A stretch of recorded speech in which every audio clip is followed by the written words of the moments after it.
Thank you for downloading this episode of A History of Central Florida podcast. This is the podcast where we explore Central Florida's history through the artifacts found in local area museums and historical societies. This series is brought to you by Riches, the regional initiative to collect the histories, experiences, and stories of Central Florida, and the Orange County Regional History Center. I am Bethany Dickens, and I will be your host for today's episode titled European Earthenware. In episode 2 of this series, we discussed pre-Columbian Florida Indian ceramic pottery.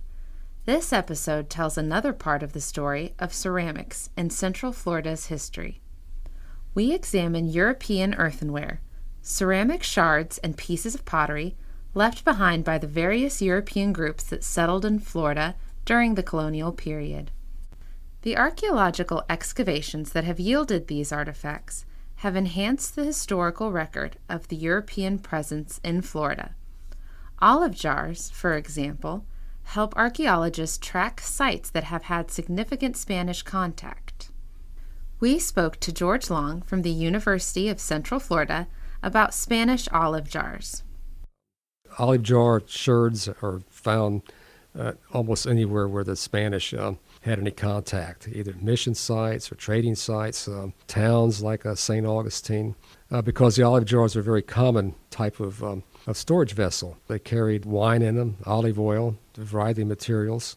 They're used for shipping, they're used for storage. They're find their way wherever you had any type of Spanish activity during the colonial period. Shards and pieces of olive jars are most common, but sometimes whole vessels are present in shipwrecks. Whether whole or in pieces, olive jars are synonymous with the Spanish presence. These jars had a strict utilitarian purpose and cannot tell us much about the class distinctions within European settlements in colonial Florida. But, as we will discuss shortly, examining other ceramics can yield that information. After almost 200 years of sparse settlement by the Spanish, Florida came under British rule in 1763 as a result of the French and Indian War. The British created a plantation-based economy. European settlers arrived to the New Smyrna Beach area in 1768 under the leadership of Scottish physician Dr. Andrew Turnbull. They were to be the labor force for Turnbull's ill-fated plantation. Dr. Danielle Murphree at the University of Central Florida discusses some of the difficulties that the plantation faced. Even if you could produce something of value, getting it out in an economical way was very, very difficult. St. Augustine was the major port, but St. Augustine wasn't a great port for this stuff. And even though by today's standards we would think New Smyrna was not too far, from less than 100 miles from St. Augustine, something like that. The passage, the way you could get your goods to St. Augustine was very, very difficult. There weren't roads, or the roads that were there were dirt roads. And that's why you never really see, during the colonial period, Florida develop as some kind of major economic exporter. You could produce something, but getting it out profitably was very, very difficult. This was a perpetual problem for all the plantations in Florida. Archaeologists have uncovered a few material remains of everyday objects used by the people of the New Smyrna colony. Many of these objects are ceramics that help tell the story of life in the 18th century. George Long explains the value of earthenware for researchers. The first way to look at it is as time indicators. Most of these ceramics are well known in terms of manufacturing dates. So if you have an archaeological site and you're trying to identify the age of the site or maybe a particular building or structure, you might look at the historic ceramics, mainly imported, and by looking at the manufacturing technique and the decoration, the glaze, the details like that, you might be able to pin down a particular date for it.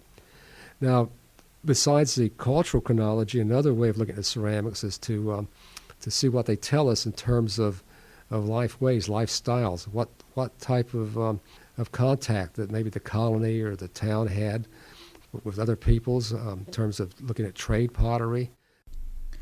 Unlike pre-Columbian pottery, the earthenware of the New Smyrna colony was not made in Florida. We spoke with Dr. Roger Grange, Emeritus Professor from the University of South Florida, about the origins of the European earthenware exhibited at the New Smyrna Beach Museum. These are all things that came from various sites here in New Smyrna, and everything the New Smyrna settlers had was something that Turnbull gave them, and he had it shipped over from England, or he bought things in St. Augustine. The settlers brought to Florida importation of pottery from Europe or elsewhere because they lacked the proper manufacturing capabilities to produce ceramics locally. The New Smyrna Museum displays a wide range of 18th century British ceramics found at various Turnbull plantation archaeological sites.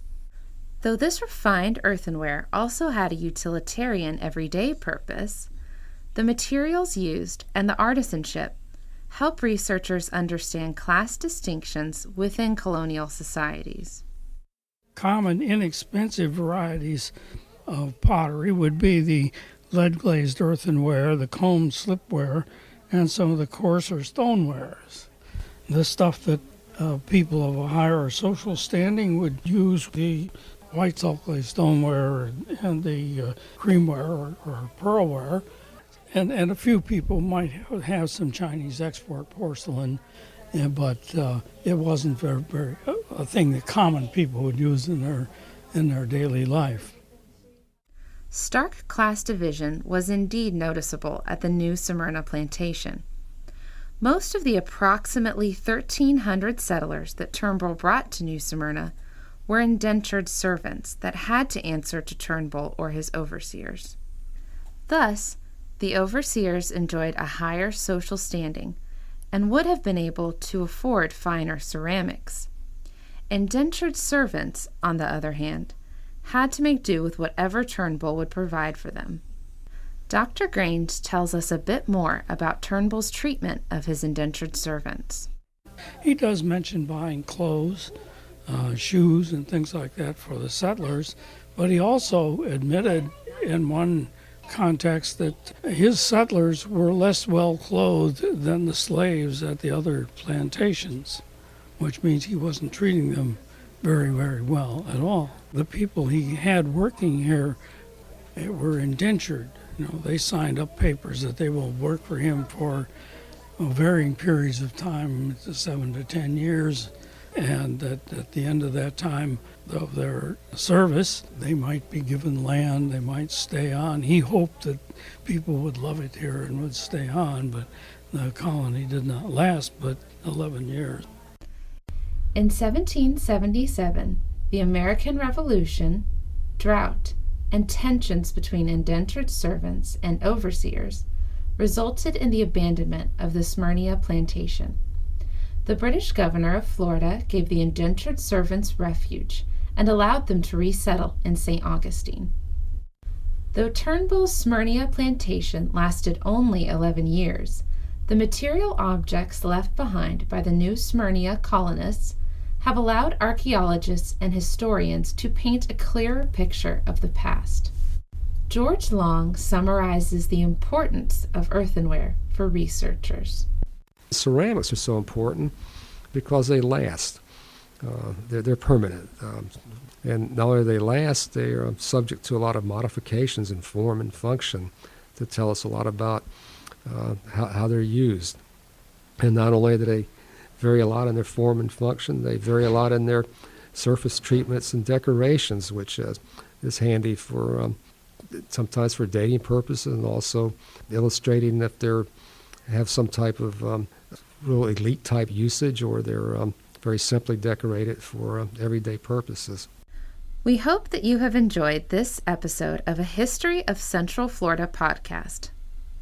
For more information about the earthenware and ceramics featured in this podcast, please visit the New Smyrna Museum of History at 120 Sams Avenue, New Smyrna Beach, Florida, 32168, and the Orange County Regional History Center in Orlando at 65 East Central Boulevard, and the Silver River Museum and Environmental Education Center at 1445 Northeast 58th Avenue, Ocala, Florida 34470.